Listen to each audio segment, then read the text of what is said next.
Bonsoir, bonsoir, cher peuple gabonais. Je suis Wilfried Okumba Kamitatou Lénine d'Andjogo.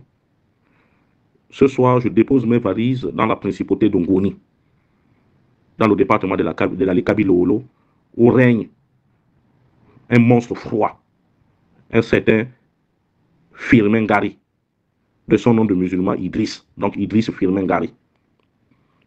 Idriss, ce soir, très cher père, je me permets de m'ouvrir à toi et de te parler en toute sincérité. Il y a quelque temps, j'attirais l'attention du général Brice Clotaire Oligui de faire attention à toi, parce que tu n'es pas bien, papa. Tu as des enfants qui ont l'âge d'Oligui. Tu es une grande personne, tu as travaillé, tu as été dans l'armée, tu as été proche de Bongo, tu as été ministre, tu as été député.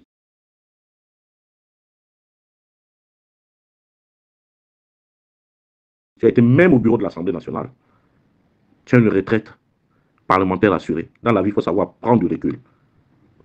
Il ne faut pas passer ton temps à faire du mal. Aujourd'hui, pourquoi en veux-tu à Brice Clotaire Oligui Nguema? Pourquoi en veux-tu à Kalima Jano? Tu nous as toujours présenté Kalima Jano comme ton petit-fils, comme ton neveu. Mais dans la vie, il faut s'attendre à passer le flambeau. Il faut l'accepter. Qu'est-ce qui te fait courir aujourd'hui au point de mettre en danger certains jeunes de Kabylie à cause des postes, à cause de ce que tu as vu à OIM? Qu'est-ce que tu as vu à OIM que toi tu n'as pas fait en Goni, Idriss? Est-ce que quand on reste avec un enfant te fait plaisir, t'amène chez ses parents paternels, t'amène dans une visite officielle dans le Wellington, te donne des honneurs. En retour, tu es là pour organiser les petits complots, pour vouloir le tuer. Voici le propre de l'Alto-Gouvernement.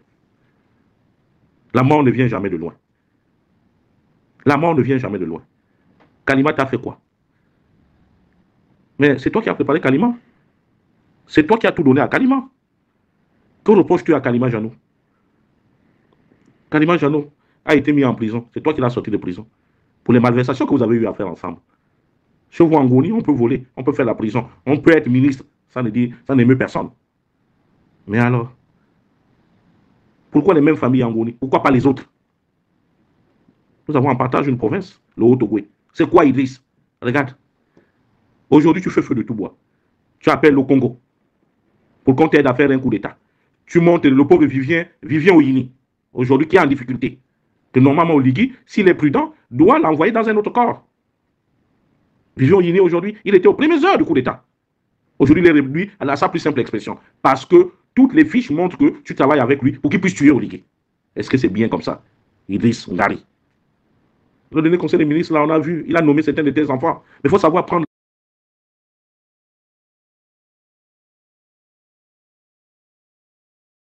la retraite, Idriss.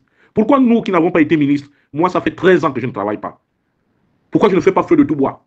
Tu penses que je n'ai pas envie de travailler? Tu penses que je n'ai pas besoin d'argent? Il n'y a que vous qui devez avoir l'argent. Il n'y a que vous qui devez avoir les belles voitures. Au point de mettre en danger un fils à toi. Quelques jours après ce coup d'État, tu es venu te gargariser à la télévision nationale en disant que moi, c'est moi qui lui ai demandé de faire le coup d'État, c'est moi qui l'ai envoyé à l'école militaire où il était presque major. Presque major, ça existe? Idriss. Pourquoi Ben au Bibou? Pourquoi Ben au Timo Bibou? Batara, Banene. Ha! Idriss. Bi colony. Mais c'est Nyabou Adjini. Idriss, pourquoi est-ce que tu aimes te séparer avec les gens dans de mauvaises conditions? Regarde aujourd'hui, ton directeur de cabinet qui a fait de toi quelqu'un, Alfred Ndiamanda. Vous ne pouvez même plus vous asseoir ensemble, vous regarder dans les yeux, parce que tu es foncièrement mauvais. Est-ce que c'est Oligui qui a demandé au Feman de venir prendre ton argent? C'est Oligui qui t'a appauvri? Pourquoi vouloir le tuer? Et ce que tu fais là, tu n'es pas seul. C'est le propre de l'Alto-Gouvernement, c'est le propre du Mateke, la trahison. C'est le propre du Mateke, la trahison. Regarde, c'est que la famille Bongo, comment ils ont trahi Ali. Alors qu'ils avaient un frère, que je tais le nom par discrétion, qui les avertissait du danger qu'ils couraient. Regarde ce qu'est devenu la famille Bongo. Tous ont tourné le dos. Ils deviennent maintenant des mendiants, c'est-à-dire qu'ils demandent, alors qu'ils avaient tout ça dans l'assiette. Mais laissez aussi la possibilité aux autres de pouvoir éclore, de pouvoir avancer.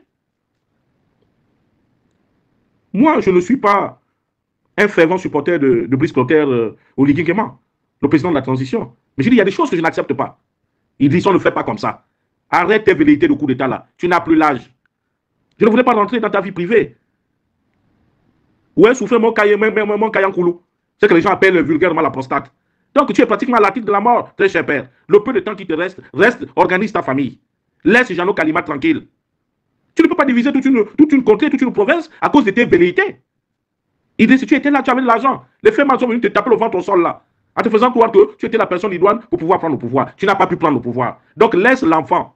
Pourquoi l'en vouloir? Son papa est fan. Et quant à vous les fans, protégez votre enfant. Il est en danger de mort. Il est en danger de mort. Pour de l'argent, les Batékés sont capables de tout. Pour de l'argent, Gary est capable de tout. C'est un petit homme. C'est un mesquin, Idriss. Et puis Brice Côté Oligingama, mon cher frère. D'ici les bas, on vous amène les bas. D'ici les bas, on vous amène les bas. Tu fais trop dans le sentimentalisme. Tu as trop de sentiments. Le pouvoir, il n'y a pas de sentiments, mon jeune frère. Je te le répète tous les jours. Il faut sévir. Il faut sévir. Ton premier ennemi, c'est d'abord l'Altogovéen. Il faut que tu le retiennes. Ton premier ennemi, c'est d'abord les militaires d'Ongoni et certains cadres d'Ongoni qui n'ont pas été responsabilisés. Tu leur as donné combien de directions générales là-bas? Combien de ministres? Ils ont le président avec eux, ils ont les ministres, ils ont les bourses et stages, ils ont tout ce qui est bon pour le Gabon. Ils ont des banquiers, ils ont tout. Mais pourquoi vouloir te tuer? Et vous mettez en péril la vie du jeune Vivien Oyini. Mais Brice, tu t'amuses avec la mort. La mort est dans tes mains. Tu t'amuses avec la mort. Ta charte là, il faut la réécrire. Ta charte là, il faut la revoir.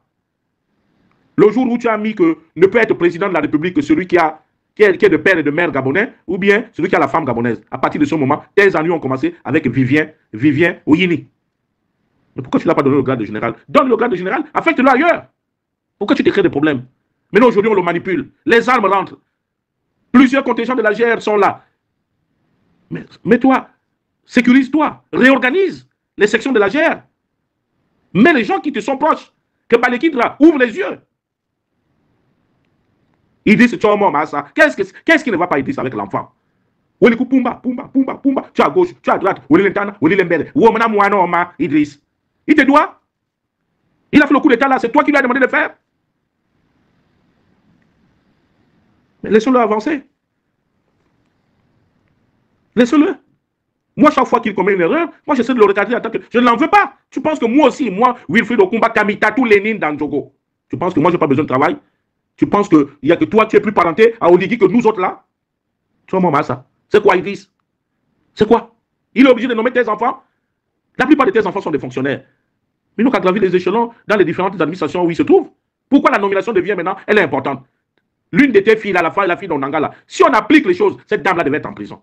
Parce que tu as passé ton temps tu as fait du conseil Gabonais des chargeurs, ta mamelle nourricière, avec ta fille. Mais les Gabonais te regardent. Tu es qui? Idriss. Tu es maman, ça. C'est lui qui t'a demandé de prendre 3 femmes. Si tu as pris 3 femmes, c'est parce que tu es capable. Mais il y a l'âge aussi. Surtout que vous avez des âges apparents. Aujourd'hui, on peut dire 73 ans, alors que tu as 89 ou 90 ans. On connaît comment on coupe l'âge chez nous à la machette. C'est quoi, Idriss? Tu es là, tu vas à l'Ekoni, tu prends les anciens militaires là-bas, les généraux, tu dis organisons-nous comme ça, tu envoies les émissaires chez Denis Sassou Nguesso, tu envoies les émissaires à gauche, à droite, tu embrasses tout le monde, les gens te regardent. Mais lorsque tu étais au plus fort de ta gloire, ils disent, tu ne pensais que Ngoni, voilà votre slogan de guerre. Tu n'as jamais rien fait. Mais quant à toi aussi, Bala, Brice Clotaire Oligingema, c'était un général, ce Idriss-là. Mais mets le maire de Franceville. Tu vas te coller la paix. Prends-le, mets le maire de Franceville. C'est ton collègue, c'est ton frère d'armes. Au lieu de te chercher des problèmes. Jeannot Kalima, c'est un gars qui t'a fabriqué. Aujourd'hui, tu as des postes de responsabilité. Mais renvoie ce dernier aussi la monnaie de sa pièce. Pourquoi vous voulez pourrir? Une fois que Ngoni est pourri, ça tombe sur Franceville. C'est quoi? Le département de la Passa est le département le moins cher, où on fait toutes les expériences. Mais ils disent, tu as trop joui du pouvoir. Tu as trop joui du pouvoir. On a même